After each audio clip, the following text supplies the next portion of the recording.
ಈಗ ಆಯಿತು, ಹಿಂದೂ ನಾವೆಲ್ಲ ಒಂದು ಒಗ್ಗಟ್ಟಾಗಿದ್ದೀವಿ ಅಂತ ಹೇಳುವಂಥ, ಮತ್ತು ಹಿಂದೂ ಧರ್ಮದ ರಕ್ಷಣೆಯ ಬಗ್ಗೆ, ಹಿಂದೂ ಧರ್ಮದ ಯುವಕ ಮತ್ತು ಯುವತಿಯರ ಬಗ್ಗೆ ಮಾತಾಡುವಂಥ ಒಂದು ಚಿಂತನೆಯ ನಡುವೆ ಒಂದು ಪ್ರಶ್ನೆ ಬರುತ್ತೆ.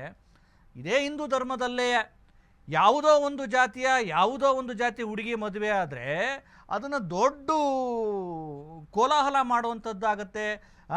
ಒಂದು ಜಾತಿಯ ಹುಡುಗ ಒಂದೊಂದು ಜಾತಿ ಹುಡುಗಿ ಜೊತೆ ಏನು ಪರಸ್ಪರ ಪ್ರೀತಿಸಿ ಮದುವೆ ಆದರೆ ಆ ಹುಡುಗಿಯ ಕಡೆಯವ್ರು ಹೋಗಿ ಆ ತಾಯಿಯನ್ನ ಕಟ್ಟಿ ಹಾಕಿ ಹೊಡಿತಾರೆ ಅಂತಂದ್ರೆ ಎಲ್ಲಿ ಸಮಾನತೆ ಅನ್ನುವಂಥದ್ದು? ಸಮಾನತೆ ನೋಡಿ, ಹಿಂದೂ ಧರ್ಮದ ಒಳಗಿನ ವ್ಯವಸ್ಥೆಗಳ ಬಗ್ಗೆ ನಾವು ಇಲ್ಲಿ ಮಾತನಾಡುವುದು ವಿಷಯ ಅಲ್ಲ. ಬರುತ್ತೆ. ಒಂದು ನಿಮಿಷ. ಹಿಂದೂ ಧರ್ಮದಲ್ಲಿ ಅಲ್ಲಿ ಯಾಕೆ ಸಮಾನತೆ ಬರಲ್ಲ? ಸಮಾನತೆ ಯಾಕೆ ಜಗಳ ಆಗತ್ತೆ ಅಂತ ನೋಡಿ.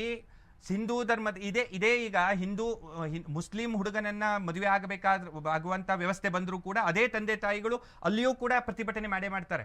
ಒಂದು ಮಗುವನ್ನ ಹುಟ್ಟಿರ್ತಾರೆ. ಹಿಂದೂ ಧರ್ಮದಲ್ಲಿ ಇವರೆಲ್ಲರೂ ಬರ್ತಾರೆ, ಆದ್ರೆ ಮದುವೆ ಆದಾಗ ಮಾತ್ರ ಯಾಕೆ ಜಗಳ ಶುರುವಾಗುತ್ತೆ ನೋಡಿ. ಒಂದು ಮದುವೆ ಅಂತಂದ್ರೆ ನೀವು ಹೋಗಿ ಅಕ್ಕಿ ಕಾಳನ್ನ ಹಾಕಿ 1.5 ತಾಸಿಗೆ ಒಂದು ಕಡೆ ಹೋಗಿ ಊಟ ಮಾಡಿ ಬಂದ್ಬಿಟ್ರೆ ಅದು ಮದುವೆ ಅಲ್ಲ. ಜಗಳ ಬರೋದು ಯಾವ ಕಾರಣಕ್ಕೆ? ಒಂದು ನಿಮಿಷ. ನನ್ನ ಜಾತಿ ಕೀಳು, ಈ ಜಾತಿ ಮೇಲೂ ಅನ್ನೋ ವಿಚಾರಕ್ಕೆ ಪ್ರಶ್ನೆ ಜಾತಿ ಅನ್ನೋದು ಪ್ರಶ್ನೆ ಅಲ್ಲ. ಜಾತಿ ಅನ್ನುವಂಥದ್ದು ಹಿಂದೂ ಧರ್ಮದಲ್ಲಿ ಅಂತರ್ಜಾತೀಯ ವಿವಾಹಗಳು ಮೊದಲು ಈಗಿಂದ ಅಲ್ಲ. ನೀವು ರಾಜರ ಕಾಲದಲ್ಲಿ ನೋಡಿ, ಒಬ್ಬೊಬ್ಬ ರಾಜ ಮದುವೆ ಆಗಿರ್ತಕ್ಕಂಥ ಅವರ ಪತ್ನಿಯರ ಇದನ್ನ ನೋಡಿ, ಎಷ್ಟೆಷ್ಟು ಕೆಳಗಿನ ಜಾತಿಯವರನ್ನು ಮದುವೆ ಆಗಿದ್ದಾನೆ, ಮೇಲೆ ಜಾತಿಯ ಮದುವೆ ಆಗಿರ್ತಕ್ಕಂಥ ಘಟನೆಗಳು ಸಾಕಷ್ಟು ಸಿಗ್ತವೆ. ಇವತ್ತಿಗೂ ಕೂಡ ಅಂತರ್ಜಾತೀಯ ವಿವಾಹಗಳು ಭಾರತದಲ್ಲಿ ಬೇಕಾದಷ್ಟು ಆಗ್ತಾ ಇದ್ದಾವೆ. ಆದರೆ ಈ ಜಾತಿಯ ವ್ಯವಸ್ಥೆಯಲ್ಲಿ ಎಲ್ಲೋ ಒಬ್ಬ ವ್ಯಕ್ತಿ ಏನೋ ಒಂದು ತಪ್ಪನ್ನು ಮಾಡಿದ್ದಾನೆ ಅಂತೇಳಿ ಇಡೀ ಹಿಂದೂ ಧರ್ಮ ನೀವು ತಪ್ಪು. ಈಗ ಉದಾಹರಣೆಗಾಗಿ ಎಲ್ಲೋ ಒಂದು ಕಡೆ ದೇವಸ್ಥಾನದ ಒಳಗೆ ಯಾರೋ ಒಬ್ಬನು ಶೂದ್ರ ಅಥವಾ SC ST ಕ್ಯಾಂಡಿಡೇಟ್ ಯಾರೋ ಒಬ್ಬನು ಒಳಗೆ ಹೋದ ಅಂತ ಹೇಳಿ ಅಲ್ಲಿಯ ದೇವಸ್ಥಾನದ ಏನು ಇವರಿದ್ದಾರಲ್ಲ ಮೇಲ್ವಿಚಾರಕರು ಅವನನ್ನ ಹೊರಗೆ ಹಾಕಿ ಏನೋ ಬಡದ್ರಂತೆ. ಇದು ಬಡದ್ರು ಅಂತ ಇದರ ಅರ್ಥ ಏನಂದು ಬಿಟ್ರು ಅಂದ್ರೆ ಎಲ್ಲಾ ನ್ಯೂಸ್ ಚಾನೆಲ್ದವರು ಹಿಂದೂ ಧರ್ಮದಲ್ಲಿ ಎಂತಹ ಒಂದು ಅಸಹಿಷ್ಣುತೆ ಇದೆ, ಶೂದ್ರರನ್ನು ಹೊರಗೆ ಹಾಕಿದ್ರು ಅಂತಂದ್ರು. ಆ ವ್ಯಕ್ತಿ ಮಾಡಿದ ತಪ್ಪು ಅಂತ ನೀವು ಹೇಳಲಿಲ್ಲ, ಧರ್ಮ ಮಾಡಿದ ತಪ್ಪು ಅಂತಂದು ಬಿಟ್ರಿ. ವ್ಯಕ್ತಿಗೆ ತಿಳಿದಂತೆ ಅವನಿಗೆ ಬೇಕಾದಂತ ತಪ್ಪನ್ನ ಅವನು ಮಾಡ್ಕೊಂಡಿದ್ದಾನೆ. ಧರ್ಮ ಏನ್ ಮಾಡಿದೆ? ಭಾರತದ ಧರ್ಮದಲ್ಲಿ ಇವತ್ತು ನೀವು ಗೋಕರ್ಣಕ್ಕೆ ಹೋಗಿ ನಿಮಗೆ ಯಾರು ಜಾತಿ ಕಾಣಿಸ್ತಾರಾ? ಇಲ್ಲ, ಕೇಳೋದಿಲ್ಲ. ಅಲ್ಲ, ದೇವಸ್ಥಾನದಲ್ಲಿಯೂ ಕೂಡ ಇವತ್ತು ದೊಡ್ಡದಾದಂತ ಪ್ರಶ್ನೆ ಇರೋದು ಏನು ಅಂತಂದ್ರೆ ಈ ಮದುವೆ ವಿಚಾರ, ಇನ್ನೊಂದು ದೇವಸ್ಥಾನದ ಪ್ರವೇಶ ಧರ್ಮದಲ್ಲಿ. ಒಂದು ನಿಮಿಷ ಹೇಳ್ತೀನಿ ಕೇಳಿ. ಧರ್ಮದ ವಿಚಾರ ಬಂದಾಗ ಎರಡೇ ವಿಚಾರ ನೀವು ಪ್ರಶ್ನೆ ಮಾಡೋದು. ದೇವಸ್ಥಾನದ ಒಳಗೆ ಎಲ್ಲರೂ ಪ್ರವೇಶ ಮಾಡ್ಲಿಕ್ಕೆ ಅವಕಾಶ ಕೊಡಬೇಕು, ಒಂದು. ಎರಡನೇದಾಗಿ ಮದುವೆ ಯಾವ ಜಾತಿಯವರ ಜೊತೆಗೆ ಬೇಕಾದ್ರೂ ಆಗಬೇಕು. ಇದು ಎರಡು ನೀವು ಕೇಳೋದು. ನಾನು ಮೊದಲನೇ ಪ್ರಶ್ನೆಗೆ ಉತ್ತರವನ್ನು ಕೊಟ್ಟೆ. ನೋಡಿ, ಯಾವುದೇ ಪ್ರಾಚೀನವಾಗಿರ್ತಕ್ಕಂಥ ದೇವಸ್ಥಾನಗಳಿಗೆ ಹೋಗಿ, ಕಾಶಿ ವಿಶ್ವನಾಥ ಇಡೀ ಭಾರತಕ್ಕೆ ಅತ್ಯಂತ ಶ್ರೇಷ್ಠವಾಗಿರ್ತಕ್ಕಂಥ ದೇವಸ್ಥಾನ ಕಾಶಿ. ಇವತ್ತು ಪ್ರತಿಯೊಬ್ಬ ಹಿಂದೂ ಅನ್ನುವಂಥವನು ತನ್ನ ಜೀವನದಲ್ಲಿ ಒಂದು ಸಾರಿ ಆದರೂ ಹೋಗಿ ಕಾಶಿ ವಿಶ್ವನಾಥನನ್ನ ಮುಟ್ಟು ಬರಬೇಕು ಅಂತ ಅನ್ಕೊಳ್ತಾನೆ. ಉಜ್ಜಯಿನಿ ಮಹಾಕಾಲ, ಇವರು ಎಲ್ಲ ಇಲ್ಲೇ ಗೋಕರ್ಣದ ಮಹಾಬಲೇಶ್ವರ, ಈ ಎಲ್ಲ ದೇವಸ್ಥಾನಗಳಲ್ಲಿ ಎಲ್ಲಿಯೂ ಕೂಡ ನಿಮಗೆ ಜಾತಿ ಅನ್ನುವಂಥ ಕೇಳುವಂತ ವ್ಯವಸ್ಥೆ ಇಲ್ಲ. ಯಾರೋ ಒಂದು ಕಮ್ಯುನಿಟಿಯವರು ಅವರಿಗೆ ಬೇಕಾದಂತ ಒಂದು ದೇವಸ್ಥಾನವನ್ನು ಕಟ್ಕೊಂಡು ಇದರಲ್ಲಿ ಇಂಥ ಕಮ್ಯುನಿಟಿಯವರು ಬರಬಾರದು ಅಂತ ಹೇಳಿದ್ರು ಅಂದ್ರೆ ಆ ಕಮ್ಯುನಿಟಿಗೆ ಸಂಬಂಧಪಟ್ಟಿರ್ತಕ್ಕಂಥ ಸಮಸ್ಯೆಯೇ ವಿನಃ ಅದು ಹಿಂದೂ ಧರ್ಮಕ್ಕೆ ಸಂಬಂಧಪಟ್ಟಿರ್ತಕ್ಕಂಥ ಇದಲ್ಲ. ಯಾವ ನಮ್ಮ ಸ್ಮೃತಿ ಗ್ರಂಥಗಳನ್ನೇ ನೀವು ಯಾವುದರ ಹೆಸರು ಹೇಳ್ತೀರಿ ಆ ಹೆಸರಿನಲ್ಲಿ ಇರುವಂತ ಗ್ರಂಥವನ್ನ ತಂದು ಇಲ್ಲೇ ಬೇಕಾದ್ರೆ ನಾನು ಓದ್ತೇನೆ. ಯಾವ ಜಾತಿಯವರು ದೇವಸ್ಥಾನದ ಒಳಗೆ ಹೋಗಬಾರದು ಅಂತ ಹೇಳಿಲ್ಲ, ಒಂದು. ಎರಡನೆಯದಾಗಿ ಅಂತರ್ಜಾತೀಯ ವಿವಾಹ ಯಾವ ಜಾತಿಯವರು ಕೂಡ ಯಾವ ಜಾತಿಯವರನ್ನ ವಿವಾಹ ಅವಾಗಬಹುದು ಅನ್ನುವಂಥದ್ದು ಮನುಸ್ಮೃತಿಯಲ್ಲಿಯೂ ಕೂಡ ಬರ್ಕೊಂಡಿದೆ. ಮನುಸ್ಮೃತಿಯಲ್ಲಿಯೂ ಕೂಡ ಈ ವಿಚಾರವನ್ನ ಹೇಳಲಾಗಿದೆ. ಆದರೆ ಅವರು ಹೇಳುವಂಥದ್ದೇನು ಅಂತಂದ್ರೆ ಶ್ರೇಷ್ಠವಾದಂಥ ವರ್ಣಗಳು ಹೆಚ್ಚಾಗ್ತಾ ಹೋಗಬೇಕು, ಆದ್ರಿಂದ ಶ್ರೇಷ್ಠವಾದಂಥ ವರ್ಣಕ್ಕೆ ಹೆಚ್ಚು ಹೆಚ್ಚು ಹೆಣ್ಣು ಮಕ್ಕಳು ಸೇರ್ತಾ ಹೋಗಬೇಕು ಅನ್ನುವಂಥ ವಿಚಾರವನ್ನು ಹೇಳ್ತಾರೆ. ಇಲ್ಲ ಅಂತ ಹೇಳೋದಿಲ್ಲ ನಾನು. ಉದಾಹರಣೆಗಾಗಿ ಇಡೀ ನಮ್ಮ ಈ ಒಂದು ಸನಾತನ ಧರ್ಮದ ಮೂಲ ಉದ್ದೇಶ ಏನಿತ್ತು? ಜಗತ್ತಿನಲ್ಲಿರುವ ಪ್ರತಿಯೊಬ್ಬ ವ್ಯಕ್ತಿಯು ಶ್ರೇಷ್ಠನಾದಂತಹ ವ್ಯಕ್ತಿ ಆಗಬೇಕು, ಸುಸಂಸ್ಕೃತನಾಗಿರತಕ್ಕಂಥ ವ್ಯಕ್ತಿ ಆಗಬೇಕು. ಅದಕ್ಕೆ ಏನೆಲ್ಲ ಬೇಕು ಅದನ್ನ ಅವರು ಅದಕ್ಕಾಗಿ ಕೃಣ್ವಂತು ವಿಶ್ವಮಾರ್ಯ ಅಂತ ಒಂದು ಘೋಷವನ್ನ ಕೊಟ್ಟರು ನಮ್ಮ ವೇದದವರು. ಕೃಣ್ವಂತು ವಿಶ್ವಮಾರ್ಯ, ಇಡೀ ವಿಶ್ವವನ್ನ ಸುಸಂಸ್ಕೃತರನ್ನಾಗಿ ಮಾಡಬೇಕು ಅಂತ. ಅದಕ್ಕಾಗಿ ನಮ್ಮಲ್ಲಿ ಏನಂದ್ರು ಅಂತಂದ್ರೆ ಸುಸಂಸ್ಕೃತವಾದಂಥ ಮನೆಗಳಿಗೆ ಅಸಂಸ್ಕೃತವಾಗಿರ್ತಕ್ಕಂಥ ಹೆಣ್ಣು ಮಗಳನ್ನ ಕೊಡಬಹುದು, ಆದ್ರೆ ಸುಸಂಸ್ಕೃತವಾಗಿರ್ತಕ್ಕಂಥ ಹೆಣ್ಣು ಮಗಳು ಅಸಂಸ್ಕೃತವಾಗಿರ್ತಕ್ಕಂಥ ಮನೆಗೆ ಹೋಗಬಾರದು ಅಂತ. ಯಾಕೆ? ಇವಳು ಸುಸಂಸ್ಕೃತಳಾಗಿದ್ದಾಳೆ, ಆಲ್ರೆಡಿ ಆಗಿದ್ದಾಳೆ. ಇವಳಿಗೆ ಎಲ್ಲಾ ರೀತಿಯ ಸಂಸ್ಕೃತಿ ಗೊತ್ತಿದೆ, ಯಾವ ರೀತಿ ವಿಚಾರ ಮಾಡಬೇಕು, ಯಾವ ರೀತಿ ಸಮಾಜದಲ್ಲಿ ಇರಬೇಕು ಅದೆಲ್ಲ ಗೊತ್ತಿದೆ. ಅವಳು ಕೀಳದಾಗಿರ್ತಕ್ಕಂಥ ಸಂಸ್ಕೃತಿಯನ್ನು ಹೊಂದಬಾರದು. ಆದ್ರೆ ಕೀಳಾಗಿರ್ತಕ್ಕಂಥ ಸಂಸ್ಕೃತಿ ಎನ್ನುವಂಥದ್ದೇನಿದೆ ಅದು ಶ್ರೇಷ್ಠವಾದ ಸಂಸ್ಕೃತಿ ಕಡೆಗೆ ಬರಬಹುದು. ಯಾಕೆ? ಧರ್ಮ ಹೇಳುವುದೇ ಅದು, ಯಾವುದು ಕನಿಷ್ಠವಾಗಿದೆ ಅದನ್ನ ಶ್ರೇಷ್ಠವನ್ನಾಗಿ ಮಾಡಬೇಕು ಅಂತ. ಹಾಗಾಗಿ ಹಿಂದೂ ಧರ್ಮದಲ್ಲಿ ಈ ಸುಸಂಸ್ಕೃತಿಗೆ ಜಾತಿಯ ಧರ್ಮದ ಹಂಗಿರುತ್ತಾ ಅಂತ ಪ್ರಶ್ನೆ. ನೋಡಿ, ಸಂಸ್ಕೃತಿಗೂ ಜಾತಿಗೂ ಯಾವ ಹಂಗೂ ಇಲ್ಲ, ಆದ್ರೆ ಸಮಾಜದಲ್ಲಿ ಅದನ್ನ ಹಚ್ಚಿಕೊಂಡಿದ್ದಾರೆ. ಅದು ನಮ್ಮ ಧರ್ಮದ ಒಳಗೆ ಇಡತಕ್ಕಂಥ ಒಂದು ಕೆಲವೊಂದಷ್ಟು ಸಣ್ಣ ಪುಟ್ಟ ಸಮಸ್ಯೆಗಳೇ ವಿನಃ ಇದು ಲವ್ ಜಿಹಾದಿಗೆ ಮತ್ತು ಹಿಂದೂ ಧರ್ಮದ ವಿವಾಹಕ್ಕೆ ನಾವು ಇದು ಮಾಡ್ಲಿಕ್ಕೆ ಬರೋದಿಲ್ಲ. ಹಿಂದೂ ಧರ್ಮದ ಯಾವುದೇ ಜಾತಿಗೆ ನೀವು ಮದುವೆ ಆಗದೇ ಇರಿ, ಏನೇ ಇದ್ರೂ ಕೂಡ ಆ ಹೆಣ್ಣು ಮಗಳು ಸುಖವಾಗಿ ಉಳಿತಾಳೆ. ಒಂದು ಪತಿಗೆ ಒಂದೇ ಪತ್ನಿ ನಮ್ಮಲ್ಲಿ. ಆ ಒಂದು ಹೆಣ್ಣು ಮಗಳು ಯಾವ ಮನೆಯನ್ನ ಪ್ರವೇಶ ಮಾಡ್ತಾಳೋ ಆ ಮನೆಯ ಸಂಪೂರ್ಣವಾಗಿರ್ತಕ್ಕಂಥ ಒಡತಿಯಾಗಿರ್ತಾಳೆ. ಆದ್ರೆ ಮುಸ್ಲಿಂ ಧರ್ಮದಲ್ಲಿ ಹಾಗಲ್ಲ. ನಮ್ಮ ಹೆಣ್ಣು ಮಗಳು ಅವರಿಗೆ ಅಲ್ಲಿ ಮದುವೆಯಾಗಿ ಹೋದ್ರೆ ಅವಳು ಒಂದೇ ಅವನಿಗೆ ಪತ್ನಿ ಅಲ್ಲ, ಅವನಿಗೆ ಇನ್ನೂ 4 ಜನ ಪತ್ನಿ ಬರಬಹುದು. ಯಾವುದೇ ಕ್ಷಣದಲ್ಲಿ ಅವನು ಅವಳನ್ನ ತಲಾಕ್ ಕೊಡಬಹುದು, ಅವಳನ್ನ ಬಿಡಬಹುದು ಅನ್ನುವಂಥದ್ದು. ಎರಡನೆಯದಾಗಿ ಸಂಸ್ಕೃತಿ ಎನ್ನುವಂಥ ನೋಡಿ, ಹಿಂದೂ ಸಂಸ್ಕೃತಿ ಬಹಳ ಉದಾತ್ತವಾಗಿರ್ತಕ್ಕಂಥ ಸಂಸ್ಕೃತಿ. ಈ ಸಂಸ್ಕೃತಿಯಲ್ಲಿ ಬದುಕಿ ಹೋಗಿರ್ತಕ್ಕಂಥ ಒಂದು ಹೆಣ್ಣು ಮಗಳು ಅತ್ಯಂತ ಸಂಕುಚಿತ. ಎಷ್ಟು ಸಂಕುಚಿತ ಅಂದ್ರೆ ನಿನ್ನ ಮುಖವನ್ನ ಸಹಿತ ಇನ್ನೊಬ್ಬನಿಗೆ ತೋರಿಸಬಾರದು ಅನ್ನುವಂಥ ಒಂದು ಸಂಸ್ಕೃತಿಯಲ್ಲಿ ಹೋಗಿ ಜೀವನ ಮಾಡಬೇಕು ಅಂದ್ರೆ ಅವಳ ಉಸಿರು ಎಷ್ಟು ಕಟ್ಟಬಹುದು. ನಿನ್ನ ಮುಖ ಸಹಿತ ತೋರಿಸ್ಲಿಕ್ಕೆ ಸಾಧ್ಯ ಇಲ್ಲ. ನೋಡಿ, ಈ ಹಿಂದೂ ಧರ್ಮದಲ್ಲಿ ಹಾಗಲ್ಲ. ಹಿಂದೂ ಧರ್ಮದಲ್ಲಿ ನಾವು ಹೆಣ್ಣನ್ನ ದೇವಿಯ ಸ್ವರೂಪ ಅಂತ ಪೂಜೆ ಮಾಡ್ತೇವೆ. ಅಲ್ಲಿ ಆ ಹೆಣ್ಣಿಗೆ ಉಪಭೋಗದ ವಸ್ತು ಅದು. ಇವತ್ತಿಗೂ ಕೂಡ ಅಫ್ಘಾನಿಸ್ತಾನದ ಕೆಲವು ಮಾರ್ಕೆಟ್ಗಳಲ್ಲಿ ಹೆಣ್ಣು ಮಕ್ಕಳನ್ನ ಮಾರಾಟ ಮಾಡುವಂತ ಸಂಸ್ಕೃತಿ ಇದೆ, ಗೊತ್ತಿದೆಯಾ?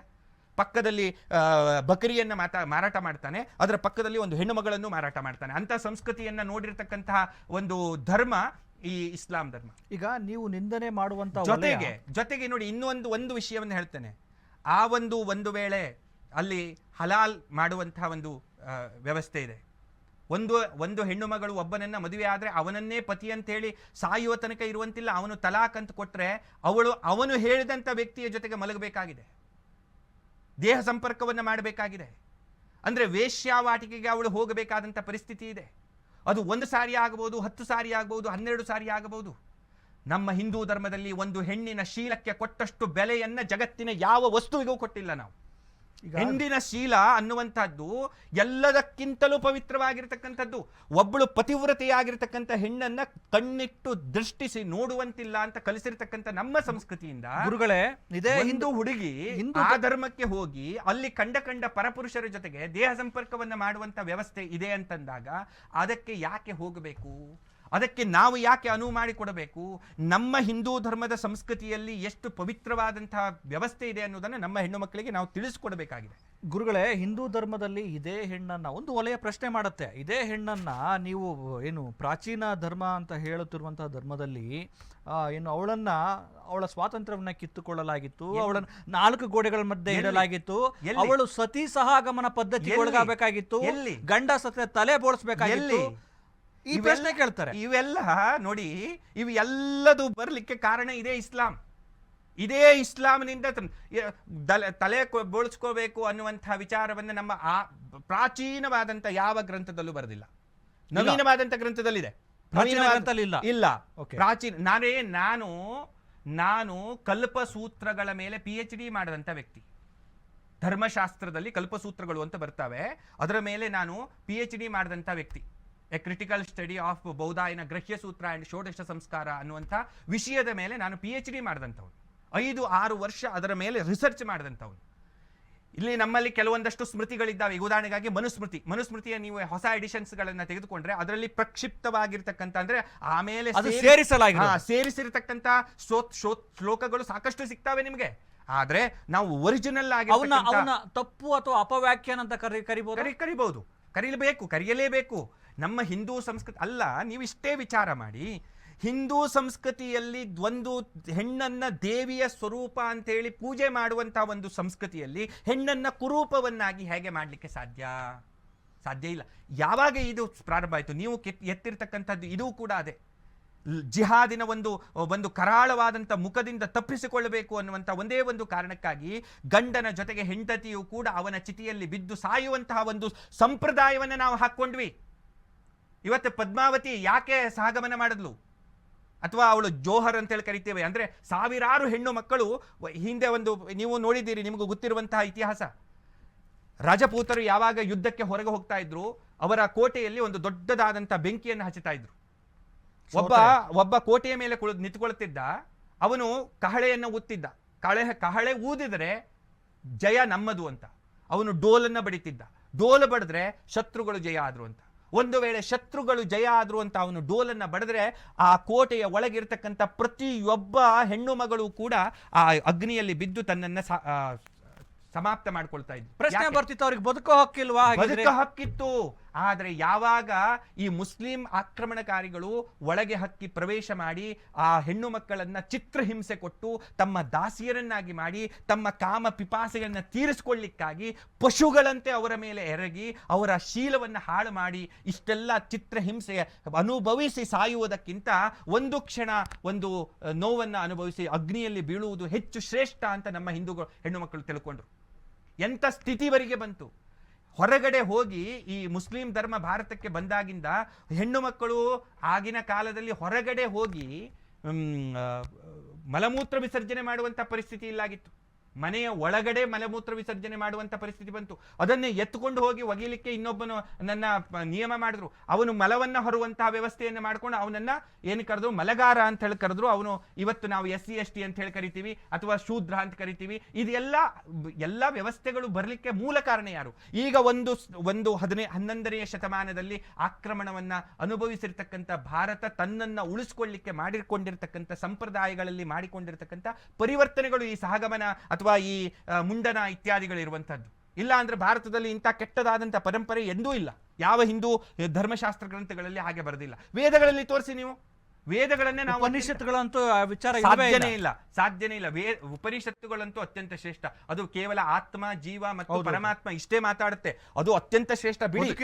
ಶ್ರೇಷ್ಠತೆ ಮಾತಾಡುತ್ತೆ. ಉಪನಿಷತ್ತಿನ ಬಗ್ಗೆ ಹೋಗೋದು ಬೇಡ. ನಾವು ಸಂಹಿತಾ ಬ್ರಾಹ್ಮಣಗಳು ಅಂದ್ರೆ ಏನು? ಬ್ರಾಹ್ಮಣಗಳಂತೂ ವ್ಯವಸ್ಥೆಯನ್ನು ಹೇಳುವಂತದ್ದು. ನೀನು ಹೀಗೆ ಬದುಕಬೇಕು, ಹೀಗೆ ಮಾಡಬೇಕು, ಇಂತಹ ಶಾಸ್ತ್ರವನ್ನು ಮಾಡಬೇಕು, ಇಂಥದ್ದನ್ನು ಮಾಡಬಾರ್ದು, ಇಂಥದ್ದನ್ನು ಮಾಡಬೇಕು ಅಂತ ಬ್ರಾಹ್ಮಣಗಳು ಹೇಳ್ತವೆ. ಈ ಬ್ರಾಹ್ಮಣ ಗ್ರಂಥಗಳಲ್ಲಿ ಒಂದರಲ್ಲಿ ತೋರಿಸಿ ನೀವು ಮುಂಡನ ಮಾಡಬೇಕು ಅಥವಾ ಸಹಗಮನ ಆಗಬೇಕು ಅಂತ ಎಲ್ಲಾದ್ರೂ ಬರೆದಿದ್ದಾರಾ? ಎಲ್ಲೂ ಬರೆದಿಲ್ಲ. ಆದ್ರೆ ಮುಂದಿನ ಗ್ರಂಥಗಳಲ್ಲಿ ಕಾಣಿಸುತ್ತೆ ನಿಮಗೆ. ಆ ಗ್ರಂಥಗಳು ರಚನೆ ಆದದ್ದು ಯಾವಾಗ? ಮೊಹಮ್ಮದ್ ಗಜ್ನಿ, ಮೊಹಮ್ಮದ್ ಗೋರಿ, ಈ ಕುತುಬುದ್ದೀನ್ ಐಬಕ್, ಈ ಅಕ್ಬರ್, ಈ ಬಾಬರ್ ಇವರೆಲ್ಲ ಬಂದು ಯಾವಾಗ ನಮ್ಮ ಹೆಣ್ಣು ಮಕ್ಕಳ ಮೇಲೆ ಕಣ್ಣನ್ನ ಹಾಕಿ ಅವರನ್ನ ಚಿತ್ರಹಿಂಸೆ ಮಾಡ್ಲಿಕ್ಕೆ ಪ್ರಾರಂಭ ಮಾಡಿದ್ರು, ಆವಾಗ ಕುರೂಪಿಯಾಗಿರ್ತಕ್ಕಂಥ ಹೆಣ್ಣನ್ನ ಯಾವ ಪುರುಷನೂ ಕೂಡ ಬಯಸೋದಿಲ್ಲ ಅಂತ ಹೇಳಿ ಪತಿ ಸತ್ತ ಮೇಲೆ ಅವಳನ್ನ ಕುರೂಪಗೊಳಿಸುವಂತ ವ್ಯವಸ್ಥೆ ಮಾಡ್ಕೊಂಡ್ವಿ. ಅವಳ ಜೀವ ತೆಗಿಲಿಲ್ಲ, ಕುರೂಪವನ್ನ ಗೊಳಿಸಿಕೊಳ್ಳಿಕ್ಕೆ. ಯಾಕೆಂದ್ರೆ ಇನ್ನೊಬ್ಬ ಪರಪುರುಷ ಅಂದ್ರೆ ಏನು? ಹಿಂದೂ ಧರ್ಮದವನಲ್ಲ. ಈ ಇಸ್ಲಾಂ ಧರ್ಮದಿಂದ ಆಗಿರ್ತಕ್ಕಂತಹ ಒಂದು ಆಕ್ರಮಣದಿಂದ ಅವರ ಕಾಮ ಕಣ್ಣು ಅನ್ನುವಂಥದ್ದು ಅವರ ಮೇಲೆ ಬೀಳಬಾರದು ಅಂತ ಹೇಳಿ ಮುಂಡನಗಳು ಪ್ರಾರಂಭ ಆಯಿತು. ಹೆಂಡತಿ ಗಂಡ ಸತ್ತ ಮೇಲೆ ಅವಳನ್ನ ರಕ್ಷಣೆ ಮಾಡಲಿಕ್ಕೆ ಯಾರೂ ಇರೋದಿಲ್ಲ ಅಂತ ಹೇಳಿ ಹೆಂಡತಿ ಅನ್ನುವಂಥವಳು ಗಂಡನ ಆ ಒಂದು ಚಿತೆಯಲ್ಲಿ ಬಿದ್ದು ಸಾಯಲಿಕ್ಕೆ ಪ್ರಾರಂಭ ಮಾಡಿದ್ಲು. ಇದು ಸಹಗಮನ ಅಂತ ಪ್ರಾರಂಭ ಆಯಿತು. ಇಂತಹ ಕೆಟ್ಟದಾಗಿರ್ತಕ್ಕಂತಹ ಎಲ್ಲ ವ್ಯವಸ್ಥೆಗಳು ಬರಲಿಕ್ಕೆ ನಮ್ಮ ಭಾರತದಲ್ಲಿ ಮೂಲತಃ ಕಾರಣವೇ ಇಸ್ಲಾಂ ಧರ್ಮ. ಇಸ್ಲಾಮಿನ ಅತ್ಯಂತ ಕಠೋರವಾಗಿರ್ತಕ್ಕಂಥ, ಅತ್ಯಂತ ಹೇಯವಾಗಿರ್ತಕ್ಕಂಥ ಅವರ ವ್ಯವಸ್ಥೆಯನ್ನೇನಿದೆ, ಆ ವ್ಯವಸ್ಥೆಯ ಮಧ್ಯದಲ್ಲಿ ಹೇಗಾದರೂ ಮಾಡಿ ಹಿಂದೂಗಳು ನಾವು ಬದುಕಲೇಬೇಕು ಅಂತ ಹೇಳಿ ನಾವು ಅನಿವಾರ್ಯವಾಗಿ ನಮಗೇ ನಾವು ಕಟ್ಟಳೆಗಳನ್ನು ಹಾಕ್ಕೊಂಡ್ವಿ. ಓಕೆ, ಇನ್ನೊಂದು ಮುಖ್ಯವಾದ ಪ್ರಶ್ನೆ ಬರುತ್ತೆ ಗುರುಗಳೇ. ಆಯಿತು, ಹಾಗಿದ್ದರೆ ನೀವು ಹಿಂದೂ ಧರ್ಮದಲ್ಲೇ ಮದುವೆಗಳಾಗಲಿ, ಹಿಂದೂ ಧರ್ಮದಲ್ಲೇ ಈ ವಿವಾಹಗಳಾದ ನಂತರ, ಈ ಹಿಂದೂ ಧರ್ಮದಲ್ಲೇ ವಿವಾಹ ಆದಂಥ ಎಷ್ಟೋ ಪ್ರಕರಣಗಳಲ್ಲಿ ಏನು ಸಮಸ್ಯೆಗಳೇ ಆಗಿಲ್ವಾ, ಕೊಲೆಗಳೇ ಆಗಿಲ್ವಾ, ಏನು ಕೃತ್ಯಗಳೇ ಆಗಿಲ್ವಾ ಅನ್ನೋದು ಪ್ರಶ್ನೆ ಬರುತ್ತೆ. ಯಾಕೆ ಅಂದರೆ ಈ ಸ್ವಲ್ಪ ಆ್ಯಡ್ ಮಾಡಿಬಿಡ್ತೀನಿ ಗುರುಗಳೇ. ಈ ಇದು ಹುಬ್ಬಳ್ಳಿಯಲ್ಲಿ ನೇಹ ಹತ್ಯೆ ಆದ ನಂತರ ಅಲ್ಲಿ ಕೊಲೆಗಾರ ಮುಸ್ಲಿಂ ಆಗಿದ್ದ ಅನ್ನುವಂಥ ವಿಚಾರ ಕೂಡ ಪ್ರಸ್ತಾಪ ಅಂತೂ ದೊಡ್ಡ ಪ್ರತಿಭಟನೆ ಆಯಿತು. ಆನಂತರ ಅದೇ ಹುಬ್ಬಳ್ಳಿಯಲ್ಲಿ ಅಂಜಲಿ ಅನ್ನುವಂಥ ಹಿಂದೂ ಹುಡುಗಿನ ತಲೆ ಕತ್ತರಿಸ್ತಾನೆ. ಅಂದ್ರೆ ಏನಾಯ್ತು? ಹಾಗಿದ್ರೆ ಇಬ್ರು ಹಿಂದೂಗಳೇ, ಯಾಕಿದು ಅನ್ನೋದು ಪ್ರಶ್ನೆ ಬರುತ್ತೆ. ಗಂಡ ಹೆಂಡತಿ ಅಂದಾಗ ಒಂದು ಮನಸ್ತಾಪ ಇತ್ಯಾದಿಗಳು ಬರುವಂತಹದ್ದು ಸ್ವಾಭಾವಿಕ, ಇಲ್ಲ ಅಂತ ನಾನು ಹೇಳೋದಿಲ್ಲ.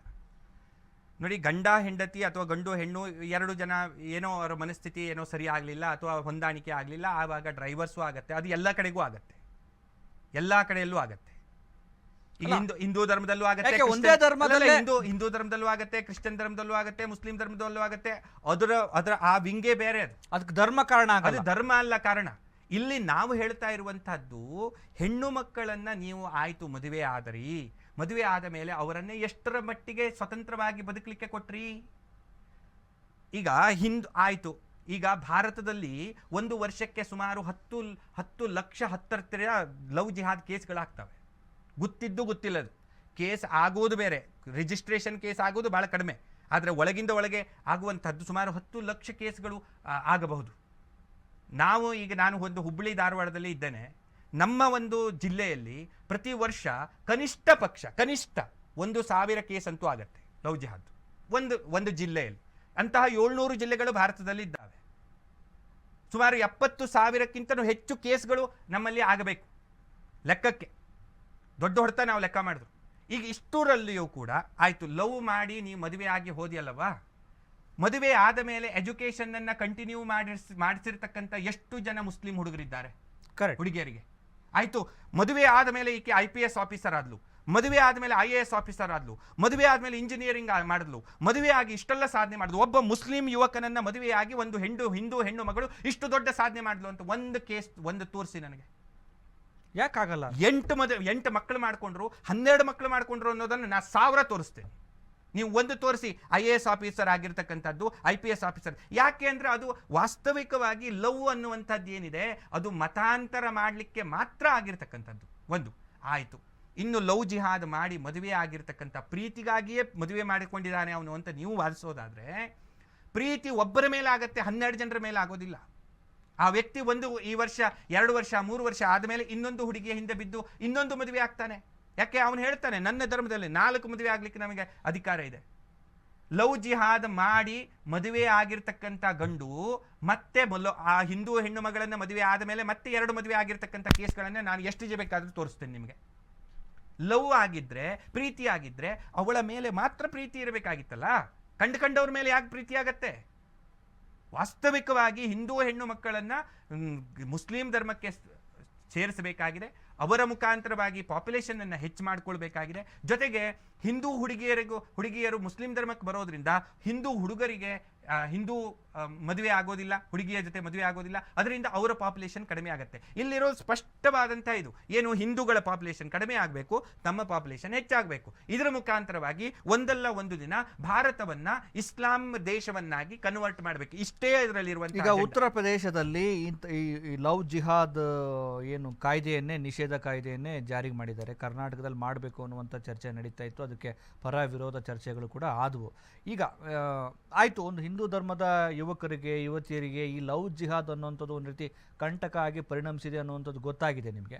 ಅದನ್ನು ತಡೆಗಟ್ಟುವ ನಿಟ್ಟಿನಲ್ಲಿ ಅಥವಾ ಜಾಗೃತಿಗೊಳಿಸುವ ನಿಟ್ಟಿನಲ್ಲಿ ಏನು ಪ್ರಯತ್ನ ಮಾಡ್ತಾರೆ? ಪ್ರಯತ್ನ ನೋಡಿ, ಇದು ಕೇವಲ ಒಬ್ಬ ಸ್ವಾಮೀಜಿಗಳು ಭಾಷಣ ಮಾಡೋದ್ರಿಂದ ಆಗೋದಲ್ಲ, ಅಥವಾ ನಾನೀಗ ಒಂದು ಕಾರ್ಯಕ್ರಮ ಕೊಟ್ಟೆ ಇದ್ರ ಬಗ್ಗೆ ಏನೋ ಅವೇರ್ನೆಸ್ ಮಾಡಿದೆ, ಇದು ಆಗೋದಲ್ಲ. ಇದು ಪ್ರತಿಯೊಬ್ಬ ತಂದೆ ತಾಯಿಯ ಕರ್ತವ್ಯ. ಪ್ರತಿಯೊಬ್ಬ ತಂದೆ ತಾಯಿ ತನ್ನ ಮಗಳು ತನ್ನ ಮನೆಯ ಗೇಟನ್ನು ದಾಟಿದ ಮೇಲೆ ಎಲ್ಲಿಗೆ ಹೋಗ್ತಾಳೆ ಅನ್ನೋದನ್ನು ಅವರು ಗಮನ ಇಡಬೇಕು. ಯಾವಾಗಲೂ ತನ್ನ ಮರಿಯು ಹೊನ್ನ ಮರಿಯು ಅಂತ ನನಗೆ ಹುಟ್ಟಿರ್ತ ನನ್ನ ಮಕ್ಕಳು ನಮಗೆ ಚಲೋನೆ. ಯಾವಾಗಲೂ ನಮ್ಮ ಮಕ್ಕಳು ಪಕ್ಕದ ಮನೆಯವನು ಏನಾದ್ರು ಮಾಡ್ಬೋದು, ಆದರೆ ನನ್ನ ಮಕ್ಕಳು ಏನು ಮಾಡೋದಿಲ್ಲ ಅನ್ನುವಂಥ ವಿಶ್ವಾಸವನ್ನು ಏನು ಹೊಂದಿದ್ದೀರಿ ತಂದೆ ತಾಯಿರು, ಇಂಥ ಮೂಢವಾಗಿರ್ತಕ್ಕಂಥ ವಿಶ್ವಾಸವನ್ನು ಬಿಟ್ಟು ತಮ್ಮ ಮಕ್ಕಳು ಎಲ್ಲಿ ಹೋಗ್ತಾರೆ, ಸ್ಕೂಲ್ ಮುಗಿದು ಕೂಡ ಅವ್ರು ಯಾರನ್ನ ಜೊತೆಗೆ ಅಡ್ಡಾಡ್ತಾ ಇದ್ದಾರೆ, ಅಥವಾ ಸ್ಕೂಲಿನ ಒಂದು ಸಮಯದಲ್ಲೇ ಕ್ಲಾಸನ್ನು ಬಂಕ್ ಮಾಡಿ ಎಲ್ಲರೂ ಅಡ್ಡಾಡ್ತಾ ಇದ್ದಾರಾ, ಕಾಲೇಜ್ಗಳಿಗೆ ಹೋಗಿ ನಮ್ಮ ಮಕ್ಕಳು ಸರಿಯಾಗಿ ಕ್ಲಾಸಿಗೆ ಬರ್ತಾ ಇದ್ದಾರಾ ಅನ್ನೋದನ್ನು ಎನ್ಕ್ವೈರಿ ಮಾಡಿ, ಜೊತೆಗೆ ಕ್ಲಾಸ್ ಮುಗಿದ ಮೇಲೆ ಅವರು ಎಲ್ಲಿ ಹೋಗ್ತಾರೆ, ಏನು ಮಾಡ್ತಾರೆ ಅನ್ನೋದನ್ನು ವಿಚಾರ ಮಾಡಿ, ಮೊಬೈಲ್ನಲ್ಲಿ ಯಾರ ಜೊತೆ ಚಾಟಿಂಗ್ ಮಾಡ್ತಾ ಇದ್ದಾರೆ ಅನ್ನೋದನ್ನು ವಿಚಾರ ಮಾಡಿ. ಇದು ತಂದೆ ತಾಯಿಯ ಒಂದು ಕರ್ತವ್ಯ. ಎರಡನೆಯದಾಗಿ ಮುಖ್ಯವಾಗಿರ್ತಕ್ಕಂಥ ಕರ್ತವ್ಯ ಯಾರ್ದು ಅಂದರೆ ನಮ್ಮ ಹಿಂದೂ ಗಂಡು ಮಕ್ಕಳದ್ದು. ಇವತ್ತು ನೀವು ಎಷ್ಟೋ ಕಮ್ಯುನಿಟಿಗಳಲ್ಲಿರ್ಬೋದು ಅಥವಾ ನಮ್ಮ ಸಮಾಜದಲ್ಲಿರ್ಬೋದು, ಹಿಂದೂ ಗಂಡು ಮಕ್ಕಳಿಗೆ ಮದುವೆಯೇ ಆಗ್ತಾ ಇಲ್ಲ. ಯಾಕೆ? ಹೆಣ್ಣು ಮಕ್ಕಳು ಸಿಗ್ತಾ ಇಲ್ಲ. ಹೆಣ್ಣು ಮಕ್ಕಳ ಅಭಾವ ಇದೆ. ಎಲ್ಲ ಕಮ್ಯುನಿಟಿಗಳಲ್ಲಿಯೂ ಇವತ್ತು ಅಭಾವ ಇದೆ ಹೆಣ್ಣು ಮಕ್ಕಳದ್ದು. ಅಂಥದ್ರಲ್ಲಿ ಇರುವಂಥ ಹೆಣ್ಣು ಮಕ್ಕಳನ್ನು ಮುಸ್ಲಿಮರು ಮದುವೆ ಹಾಕೊಂಡು ಹೋಗ್ತಾರೆ ಅಂತಂದ್ರೆ, ಹಾಗಾದ್ರೆ ನಮ್ಮ ಗಂಡು ಮಕ್ಕಳು ಮುಂದೆ ಏನು ಮಾಡಬೇಕು? ಹಾಗಾಗಿ ಈ ಲವ್ ಜಿಹಾದಿನಲ್ಲಿ ಬಿದ್ದಿರತಕ್ಕಂಥ ಹೆಣ್ಣು ಮಕ್ಕಳು ಯಾರ್ಯಾರಿದ್ದಾರೆ ಅವರ ಬಗ್ಗೆ ಗಮನವನ್ನ ಇಟ್ಟು ಅವರ ತಂದೆ ತಾಯಿಗೋ ಅಥವಾ ಆ ಸಮಾಜಕ್ಕೋ ತೋರಿಸುವಂತ ಅಥವಾ ಅವರಿಗೆ ಸೂಚನೆ ಕೊಡುವಂತ ಕೆಲಸವನ್ನ ಹಿಂದೂ ಗಂಡು ಮಕ್ಕಳು ಮಾಡಬೇಕು. ಗುರುಗಳೇ, ಕಾರ್ಯಕ್ರಮದ ಕೊನೆ ಘಟ್ಟದಲ್ಲಿದ್ದಾವೆ. ಕೊನೆಯದಾಗಿ ಏನು ನಿಮ್ಮ ಏನು ಸಂದೇಶ ಅಥವಾ ನಿಮ್ಮ ಚಿಂತನೆಗಳು ಏನು? ಆದಷ್ಟು ಬೇಗ ಸರ್ಕಾರದ ವತಿಯಿಂದಲೇ ಈ ಲವ್ ಜಿಹಾದನ್ನು ಬ್ಯಾನ್ ಮಾಡುವಂತಹ ಕಾನೂನು ಬರಬೇಕು ಆದಷ್ಟು. ಆಮೇಲೆ ಹಿಂದೂ ಹೆಣ್ಣು ಮಕ್ಕಳು ಅತ್ಯಂತ ಜಾಗೃತರಾಗಿರಿ. ನಿಮ್ಮನ್ನು ಪುಸಲಾಯಿಸ್ತಾರೆ, ನಿಮ್ಮನ್ನು ಬೇಕಾದಷ್ಟು ಆಮಿಷಗಳನ್ನು ತೋರಿಸ್ತಾರೆ, ನಿಮಗೆ ಎಲ್ಲಿಲ್ಲದೇ ಇರುವಂತಹ ಪ್ರೇಮದ ಪ್ರಪಂಚವನ್ನು ತೋರಿಸ್ತಾರೆ, ಕನಸುಗಳನ್ನು ತೋರಿಸ್ತಾರೆ, ನಿಮ್ಮ ಮೇಲೆ ಮಾಟಗಳನ್ನು ಮಂತ್ರಗಳನ್ನು ಉಪಯೋಗಿಸಬಹುದು, ಏನೆಲ್ಲ ರೀತಿಯಾಗಿರ್ತಕ್ಕಂಥ ಷಡ್ಯಂತ್ರಗಳನ್ನು ನಿಮ್ಮನಿಗೆ ಮಾಡಿ ನಿಮ್ಮನ್ನು ಅವರು ಬಲಿಪಶುವನ್ನಾಗಿ ಮಾಡ್ತಾರೆ. ಹಾಗಾಗಿ ನಾನು ನಾಡಿನ ಎಲ್ಲ ಹೆಣ್ಣು ಮಕ್ಕಳಲ್ಲಿ, ಎಲ್ಲ ನಮ್ಮ ತಾಯಂದಿರಲ್ಲಿ ನಾನು ಪ್ರಾರ್ಥನೆ ಮಾಡಿಕೊಳ್ತೇನೆ, ಏನೇ ಆಗಲಿ ನೀವು ಲವ್ ಜಿಹಾದಿಗೆ ನಿಮ್ಮ ಮಕ್ಕಳು ಬೀಳದಂತೆ ಜಾಗೃತ ವಹಿಸಿ, ನಮ್ಮ ಧರ್ಮವನ್ನು ಉಳಿಸಿ, ಜೊತೆಗೆ ನಿಮ್ಮ ಮಕ್ಕಳ ಜೀವನವನ್ನು ಉಳಿಸಿಕೊಂಡು ಸಾರ್ಥಕಗೊಳಿಸ್ಕೊಳ್ಳಿ. ಧನ್ಯವಾದಗಳು ಗುರುಗಳೇ. ಲವ್ ಜಿಹಾದ್ ಕರಾಳ ಗಾಥೆಯ ಬಗ್ಗೆ ತಮ್ಮ ಚಿಂತನೆಗಳನ್ನು, ಅದರ ಆಳ ಅಗಲ ವಿಸ್ತಾರತೆಯ ಬಗ್ಗೆ ತಮ್ಮ ಚಿಂತನಾಗ್ರಹ ಚಿಂತನೆಗಳನ್ನು ಮುಕ್ತವಾಗಿ ಹಂಚಿಕೊಂಡಿದ್ದಕ್ಕೆ ನಿಮಗೆ ಧನ್ಯವಾದಗಳು. ತುಂಬ ಧನ್ಯವಾದ. ನೋಡಿದ್ರಲ್ಲ ವೀಕ್ಷಕರೇ, ಈ ಲವ್ ಜಿಹಾದ್ ಅನ್ನುವಂಥದ್ದು ನಿಜಕ್ಕೂ ಧರ್ಮಗಳ ನಡುವೆ ಒಂದು ಕಂದಕವನ್ನು, ವೈಷಮ್ಯವನ್ನು ಮತ್ತು ಬದುಕುವ ಹಕ್ಕನ್ನು ಕಿತ್ಕೊಳ್ತಿದೆ ಅಂತ ಅನ್ನೋದೇ ಆದರೆ ನಿಜವಾಗಿಯೂ ಕೂಡ ಸರ್ಕಾರ ಇದರ ಬಗ್ಗೆ ಗಮನ ಹರಿಸಲಿ. ಈ ಪ್ರೇಮ ಅನ್ನೋದು ಬೇರೆ ರೂಪವನ್ನು ಪಡ್ಕೊಳ್ತಾ ಇದೆ, ಅದರಲ್ಲಿ ಧರ್ಮದ ನಂಜಿದೆ, ಅದು ಏನೋ ಒಂದು ಜೀವವನ್ನು ಕಿತ್ಕೊಳ್ಳುತ್ತೆ ಅನ್ನೋದಾದರೆ ಇದ್ರ ಬಗ್ಗೆ ಸಮಾಜ ಚಿಂತನೆ ಮಾಡಲಿ ಅನ್ನುವಂಥ ಒಂದು ಸಂದೇಶದೊಂದಿಗೆ ಈ ಒಂದು ಕಾರ್ಯಕ್ರಮ ನಿಮ್ಮೆಲ್ಲರಿಗೂ ಒಂದು ಒಳ್ಳೆ ನಾಲೆಡ್ಜನ್ನು ಕೊಟ್ಟಿದೆ ಅಂತ ಭಾವಿಸ್ತಾ ಈ ಚರ್ಚೆಯನ್ನು ಮುಗಿಸ್ತಾ ಇದ್ದೀವಿ. ನಮಸ್ಕಾರ.